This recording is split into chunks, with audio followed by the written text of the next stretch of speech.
నా పేరు ఎనగందుల మురళి. గ్రామం కొండాపురం, మండలం రాయపర్తి, జిల్లా వరంగల్, పాలకుర్తి నియోజకవర్గం. మా ఎమ్మెల్యే గారు మామిడాల యశస్విని రెడ్డి గారు, ఎంపీ గారు కడియం కావ్య గారు. కాంగ్రెస్ పార్టీలో మండల బాధ్యునిగా నేను వర్క్ చేస్తున్నాను.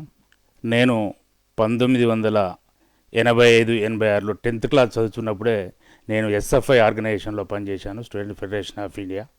ఆ ఆర్గనైజేషన్ విద్యార్థి దశ ద్వారా నేను రాజకీయ ప్రవేశం చేయడం జరిగింది. ఇంటర్మీడియట్ దాకా కూడా నేను విద్యార్థి సంఘంలోనే పనిచేశాను ఎస్ఎఫ్ఐలో. ఆ తర్వాత సిపిఎం రాజకీయాలకు ఆకర్షితులై సిపిఎం పార్టీలో ఒక 10 సంవత్సరాల పాటు సిపిఎం ఆర్గనైజేషన్లో పనిచేసి డివిజన్ కమిటీ సభ్యుని వరకు కూడా సిపిఎం పార్టీలో పనిచేయడం జరిగింది. ఆ తర్వాత 1999లో ఎర్రబెల్లి వరదరాజేశ్వరరావు శర్మ గారి నాయకత్వంలో కాంగ్రెస్ పార్టీలో చేరటం జరిగింది. కాంగ్రెస్ పార్టీలో 1999 నుంచి 2018 వరకు కూడా కాంగ్రెస్ పార్టీలో పనిచేయడం జరిగింది.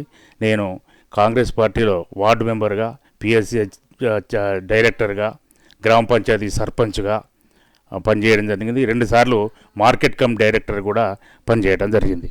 నేను ఎస్ఎఫ్ఐలో పనిచేస్తున్నప్పుడే లెఫ్ట్ ఆర్గనైజేషన్ ఆ రాజకీయాలకు ఆకర్షితులై నేను ఆ ఎస్ఎఫ్ఐ ద్వారా కొన్ని రాజకీయ తరగతి క్లాసులు వినడం వల్ల నేను లెఫ్ట్ రాజకీయాలకు ఆకర్షితున్నది సిపిఎం పార్టీలో పనిచేయడం జరిగింది.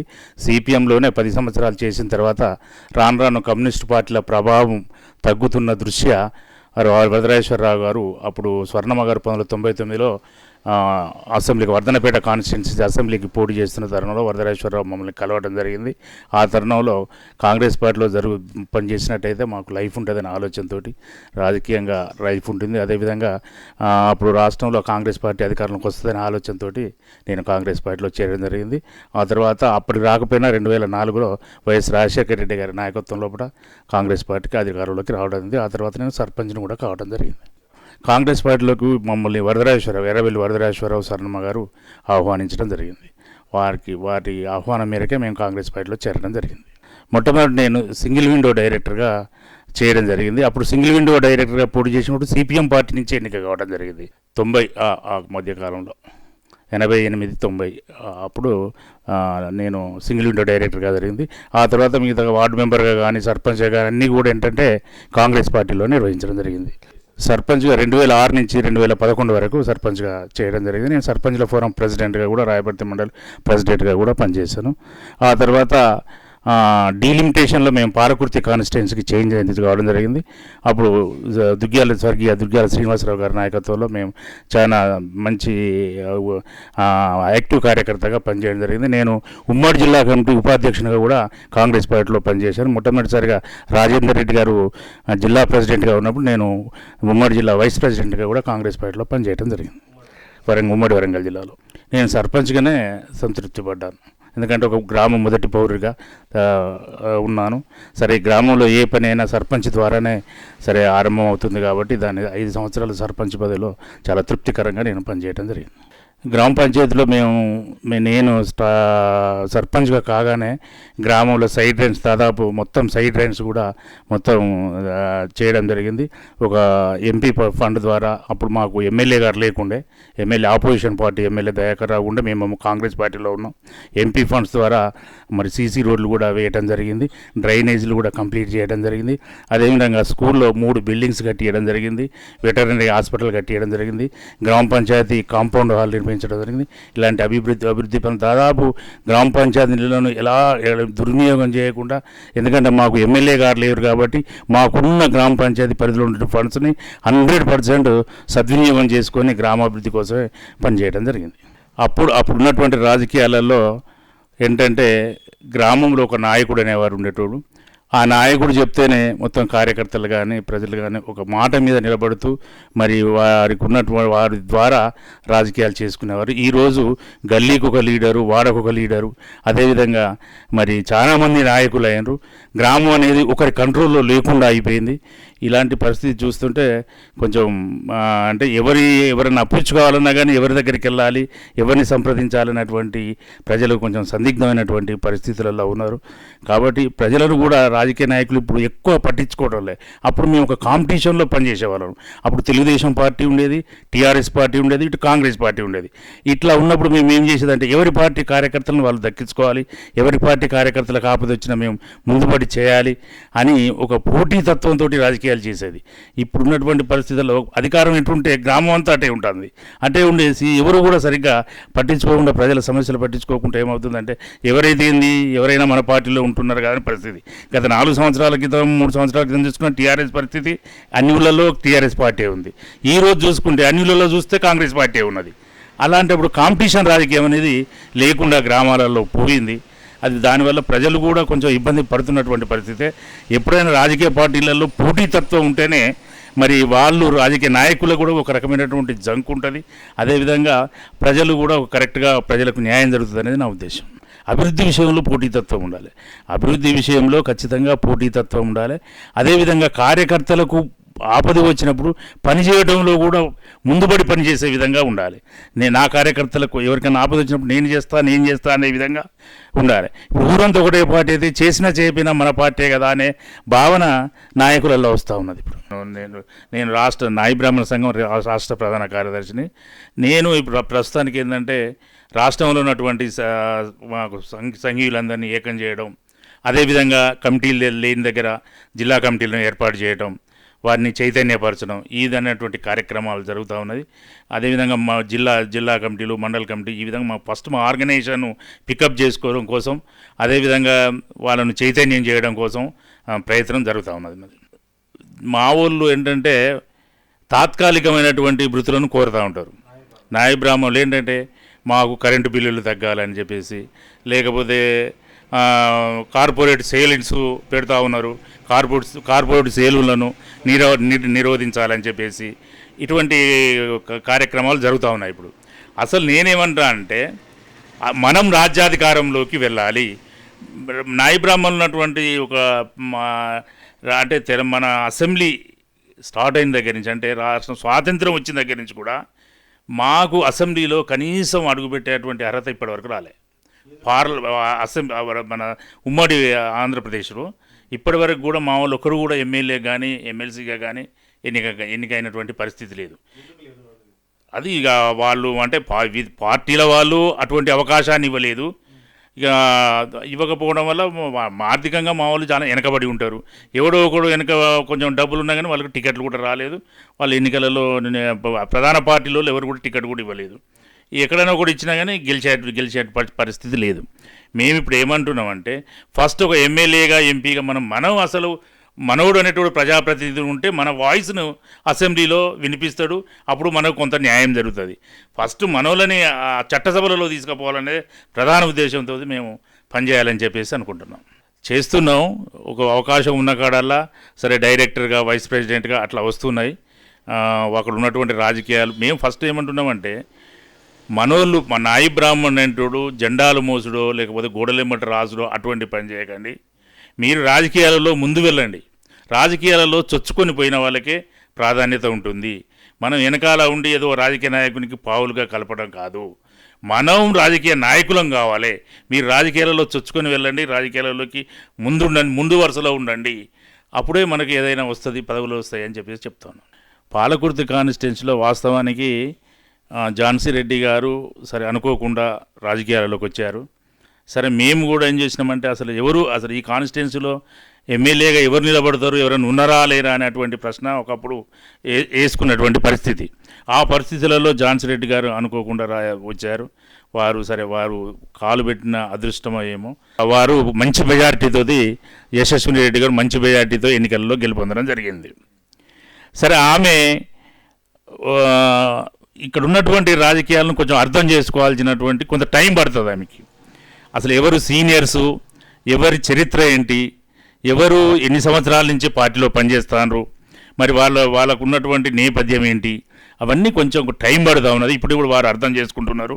మొదట్లో కొంత వాయిస్ వచ్చిన మాట వాస్తవమే, కానీ వారి వీళ్ళందరినీ కొంచెం స్టడీ చేయడంలో కొంచెం రాగానే ఎలక్షన్ అయింది, ఎలక్షన్లో బిజీ అయిపోయినారు, ఎలక్షన్లు తిరగడం, ఆ తర్వాత పార్లమెంట్ ఎన్నికలు, ఇదంతా బిజీ అయిపోయి ఈ గ్రామాల మీద కానీ లేకపోతే నాయకుల మీద ఫోకస్ చేయడంలో కొంచెం ఆ టైం సరిపోయింది. ఆమెకి ఆ టైం సరిపోలేదు.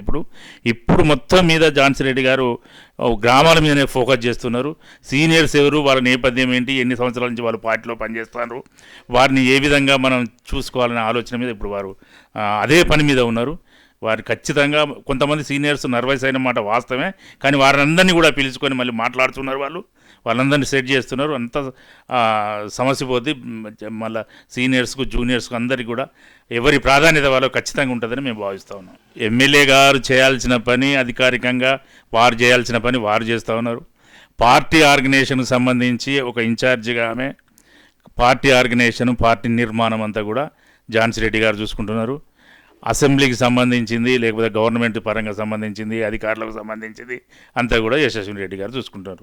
2 భాగాలుగా చేసుకొని చేస్తున్నారు. పార్టీ డిస్టర్బెన్స్ ఎక్కడన్నా ఏమైనా ఇబ్బంది, లేకపోతే ఎవరి కార్యకర్తలకు ఏమైనా ఎటువంటి అయినా జరిగినప్పుడు మొత్తం ఆ పార్టీకి సంబంధించింది మాత్రం ఝాన్సీ రెడ్డి గారు చూసుకుంటారు. బీఆర్ఎస్ పార్టీ అసలు 10 సంవత్సరంలో అధికారంలో ఉంది. అసలు మనం తెలంగాణ వస్తే ఏదైతే కోరుకొని ఏదైతే మనకు తెలంగాణ వస్తే గీ పనులు అయితే అని మనమైతే ఆశించడమో దాన్ని పక్కకు పెట్టేసింది పార్టీ. అసలు మొత్తం మీద తెలంగాణ వస్తే ఏమొస్తుంది, తెలంగాణ వస్తే నిధులు వస్తాయి, నియామకాలు వస్తాయి అని చెప్పేసి ముఖ్యంగా యువకులకు ఉద్యోగాలు వస్తాయని 100% ఆలోచన చేసినాం. కానీ ఆ ఉద్యోగాలు వాటిని మరి ఆ రోజు ఉన్నటువంటి బీఆర్ఎస్ పార్టీ పక్కకు పెట్టేయడం జరిగింది. అయితే ఈ తెలంగాణ మనం ఏ ఆశయం కోసం అయితే తెలంగాణను సాధించుకున్నామో ఆ ఆశయాన్ని మనం నెరవేర్చుకోలేకపోయినాం అనేది ఒక రకమైనటువంటి బాధ. 10 సంవత్సరాలలో బీఆర్ఎస్ పార్టీ వాళ్ళు గ్రామాలలో ఎలాంటి అభివృద్ధి పనులు చేయలేదు. ముఖ్యంగా హౌజెస్ అనేటి ఇళ్ళు అనేటి మా గ్రామానికి సంబంధించినటువంటి ఏ ఒక్క ఇల్లు కూడా 10 సంవత్సరాల్లో ఒక్క ఇల్లు కూడా ఏ ఒక్కరికి కూడా ఇవ్వలేకపోయినారు. ఇక సీసీ రోడ్లు మిగతా గ్రామాల్లో మా గ్రామాలు చూసుకుంటే సీసీ రోడ్లు కూడా కొన్ని గ్రామాలలో పూర్తయినప్పుడు మా దగ్గర సీసీ రోడ్లు కూడా కాంపిటీషన్ వలన రాజకీయ నాయకులు పడకపోవడం వల్ల సీసీ రోడ్లు కూడా వేయలేనటువంటి పరిస్థితి ఏర్పడింది. తాజా మాజీ సర్పంచ్ కోదాటి దయాకర్ రావు గారు ఉండేవారు. వారు కొంచెం సిటీలో ఎక్కువ కాలం పల్లెటూరు కంటే ఊళ్ళో కంటే సిటీలో ఎక్కువ ఉండేటోడు. దానివల్ల కొంచెం గ్రామాన్ని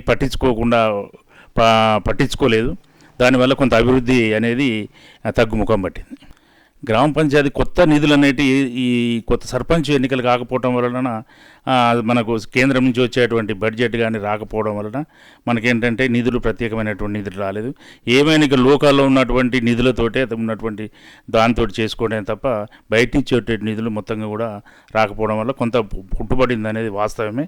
కాకపోతే ఏంటంటే ఇప్పుడు పంచాయతీ సెక్రటరీ ఇన్ఛార్జి వాళ్ళు ఏంటంటే లోకల్లో ఉన్నటువంటి గ్రామ పంచాయతీకి వచ్చే స్థానిక పన్నుల ద్వారా దాని ఉన్నటువంటి వాళ్ళ జీతభత్యాలు అవి అంతవరకే చేస్తున్నారు తప్ప పెద్ద అభివృద్ధి కార్యక్రమాలు ఏం లేవు.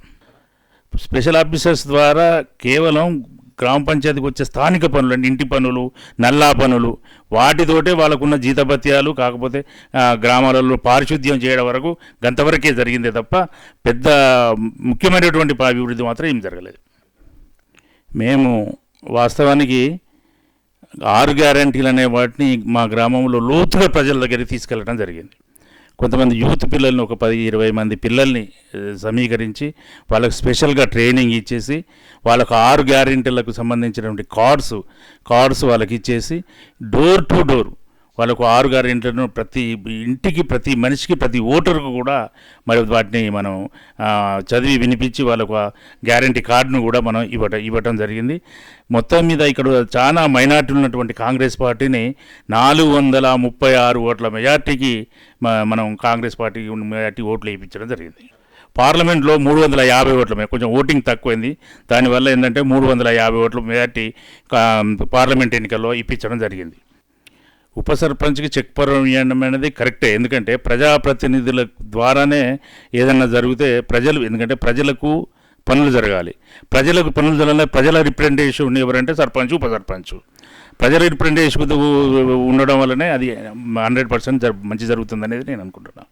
దాన్ని ప్రజల అభిష్టం మేరకే జరిగినట్టుగా నేను ఒప్పుకుంటున్నాను దాన్ని. కానీ ప్రజాప్రతినిధులు ఆ విధంగా ఆలోచించవద్దు అనేది నా ఆలోచన.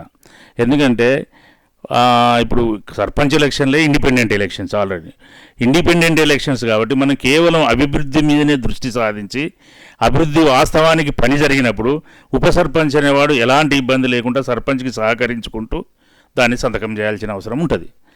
జాయింట్ చెక్ పవర్ అనేది ఖచ్చితంగా ఉండాలి. దానికి తోడు ఉప సర్పంచులు ఏ పార్టీ అయినప్పటికీ కూడా సర్పంచ్ గారికి 100% సహకరించాలి న్యాయమైన పని కోసం. ప్రజాపాలన లోపల దరఖాస్తులు పెన్షన్స్ మీద, హౌజెస్ మీద ఎక్కువ దరఖాస్తులు వచ్చినాయి. హౌజెస్ అనేది గత 10 సంవత్సరాలుగా గ్రామంలో ఏ ఒక్క ఇల్లు ఇవ్వలేదు కాబట్టి ప్రజలందరూ ప్రత్యేకంగా ఫస్ట్ కోరుకునేది ఇళ్ళనే కోరుకుంటా ఉన్నారు. ఇళ్ళ కోసమే ఎక్కువ దరఖాస్తులు వచ్చినాయి.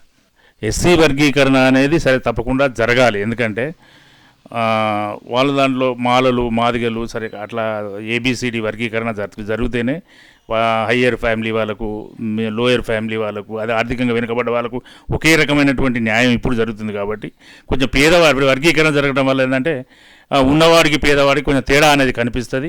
ఖచ్చితంగా పేదవాళ్లకు న్యాయం జరుగుతుంది అనేది నా ఆలోచన. కుల గణన అనేది ఖచ్చితంగా జరగాల్సిందే. ఎందుకంటే ఈ 52% ఉన్నటువంటి బీసీలకు అంత రిజర్వేషన్ విషయంలో అంత జరగడం లేదు. సామాజిక న్యాయం అనేది 100% జరగాలి. ఎందుకంటే మేమెంతో మాకంతా అనేది ఖచ్చితంగా ఉన్నప్పుడే బీసీలకు 100% న్యాయం జరుగుతుంది. కులగణన జరగాలి. అందులో బీసీలకు ఎంత పర్సెంటేజ్ న్యాయంగా రిజర్వేషన్ రావాలనో అంత % బేషరతుగా ఖచ్చితంగా ప్రభుత్వాలు అమలు చేయాలి. 6 గ్యారెంటీల విషయానికి వచ్చినప్పుడు 6 గ్యారెంటీలో గవర్నమెంటు తీసుకున్న ప్రతి నిర్ణయం ఇక్కడ అమలు జరిగింది. కరెంటు 200 యూనిట్ల వరకు ఫ్రీ కరెంటు వచ్చేస్తున్నది. అదేవిధంగా బస్ ఛార్జీలు ఏదో వచ్చేస్తున్నది. అదేవిధంగా సబ్సిడీ గ్యాస్కు సంబంధించి కొంతమందికి సరే కొన్ని ప్రాబ్లమ్స్ ఉన్నాయి దానిలో, అవి కూడా త్వరలోనే మరి క్లియర్ చేయటం జరగాలి. కరెంటు బిల్ అనేది దాదాపు అందరికీ జరిగిపోయింది. గ్యాస్ ఇలాంటిది కొంతమందికి జరగలేదు. అదేవిధంగా రుణమాఫీ విషయానికి వచ్చే 60% అట్లా రుణమాఫీ అంటే 2018 నుంచి వాళ్ళు పెట్టిన కటప్ డేట్ల నుంచి సంబంధించి దాదాపు అన్నీ అయిపోయినాయి. కాకపోతే టోటల్గా చూసుకున్నప్పుడు 60% మాత్రం మనకి ఇక్కడ రుణమాఫీ జరిగింది. మిగతా వాళ్ళకు కటప్ డేట్కు ముందున్నారు కాబట్టి వాళ్ళకి జరగలేదు. ఇంకా 2 లక్షల పైన కొద్ది మంది ఉన్నారు మా దగ్గర, అంత చిన్నకారు సన్నకారు రైతులే కాబట్టి ఆ కొద్ది మందికి కూడా డిసెంబర్లో అవుతుంది అని చెప్పేసి మేము ఆశిస్తున్నాం. అది కరెక్ట్. కులగణనకును ఈ 6 గ్యారెంటీలకు సంబంధం లేదు. కులగణన అనేది రాహుల్ గాంధీ గారు మరి అసలు మొత్తం భారతదేశంలోనే కులగణన జరగాలనేది కాంగ్రెస్ పార్టీ ఆలోచన. ఖచ్చితంగా అది కులగణనే ఉంటుంది. దాదాపు 6 గ్యారెంటీను వెనక ముందో అంతే. కాకపోతే ఒక 5 సంవత్సరాల పీరియడ్ ఉంది. దానికి ఉన్నటువంటి రాష్ట్రంలో ఆర్థిక పరిస్థితులు దానివలన కాస్తంత లేట్ కావచ్చు. ఖచ్చితంగా 6 గ్యారెంటీలు అమలు చేస్తుంది. ఎందుకంటే కాంగ్రెస్ పార్టీ అన్న విషయాన్ని తప్పకుండా నెరవేరుస్తుందని చెప్పేసి మేము ఆలోచిస్తున్నాం. వారు ఒక మాట అంటే, ఎందుకంటే కాంగ్రెస్ పార్టీ చేయకపోతే కాంగ్రెస్ వాళ్ళే ఊరుకోరు. ఇంకా మీరు ప్రతిపక్షాలు అడగడం కాదు, కాంగ్రెస్ పార్టీ అమలు చేయకపోతే కాంగ్రెస్ వాళ్ళని పరిష్కారం చేయాలని ముందుబడి అడుగుతారు. కాబట్టి ఇందులో కూడా ప్రజాస్వామ్యం కాంగ్రెస్ పార్టీలో ఉంటుంది. కాబట్టి ఎందుకంటే మిగతా పార్టీలకు కాంగ్రెస్ పార్టీకి తేడా ఏంటంటే మిగతా పార్టీలలో నియంత పరిపాలన ఉంటుంది. ఒక నాయకుడు చెప్తే ఆ నాయకుడు చెప్పింది జరుగుతూ ఉంటుంది. కానీ కాంగ్రెస్ పార్టీలో ప్రజాస్వామ్యం ఉంటుంది. అక్కడ చేయకుంటే ఎవరు ఊరుకోరు, కార్యకర్తలు ఊరుకోరు, అదేవిధంగా నాయకులు ఊరుకోరు. ఖచ్చితంగా 6 గ్యారెంటీలను కాంగ్రెస్ పార్టీ అమలు చేస్తుందని ప్రజల్లో అభిప్రాయం ఉంది. వెనక ముందో ఖచ్చితంగా అన్నీ అమలు జరుగుతాయి. బీసీలు ఒకటే నేను చెప్పేది ఏంటంటే, ఎప్పుడైనా అధికారం అనేది బీసీల చేతికి రావాలి. మనం అధికారంలో ఉన్నప్పుడే మన వర్గానికి న్యాయం చేసుకోగలుగుతాం. మనం అధికారంలో లేనప్పుడు మనకు 100% న్యాయం జరుగుతుందంటే ఎప్పుడూ జరగదు.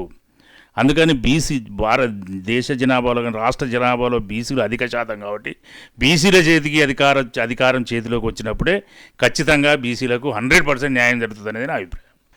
అట్లానే ఏం లేదు, రెడ్ల రాజ్యం అని అట్లా అనుకుంటాంలే, కానీ అందరికీ రెడ్లు అవుతూ ఉండవచ్చు, రెడ్ల రాజ్యం అని అట్లా చెప్పలేం.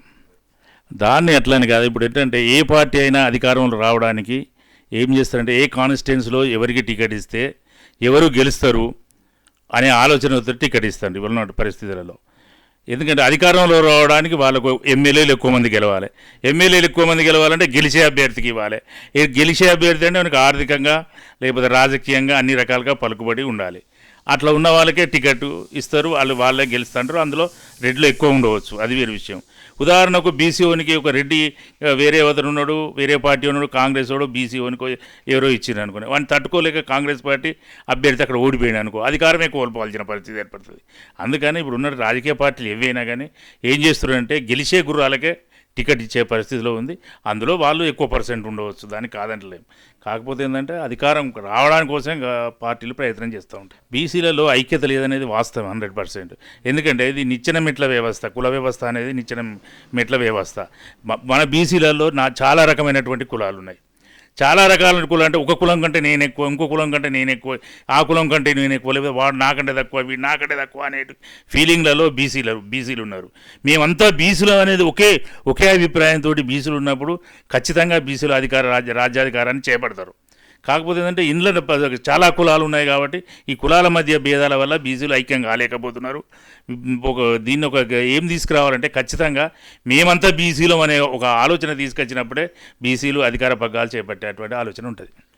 నేను 100% నేను బీసీ నాయకునే కదా, నేను మీకు నాయి బ్రాహ్మణ సంఘం రాష్ట్ర ప్రధాన కార్యదర్శి. నేను బీసీలలో నాయి బ్రాహ్మణ సంఘం తెలంగాణ రాష్ట్ర ప్రధాన కార్యదర్శి. నేను ఖచ్చితంగా బీసీలకు నా తరఫున 100% సపోర్ట్ ఉంటుంది. బీసీలందరూ కూడా కులాలను పక్కకు పెట్టి మేమంతా బీసీలం అనే ఫీలింగ్ తోటి కనుక పోయి ఖచ్చితంగా కనుక అందరూ కనుక ఐక్యమై పనిచేస్తే ఖచ్చితంగా బీసీలకు అధికారం రాబోయే ఎన్నికలలో ఖచ్చితంగా అధికారం వస్తుంది. మూషి ప్రక్షాళన అంటే మూషి ప్రక్షాళన అనేది జరగాలి.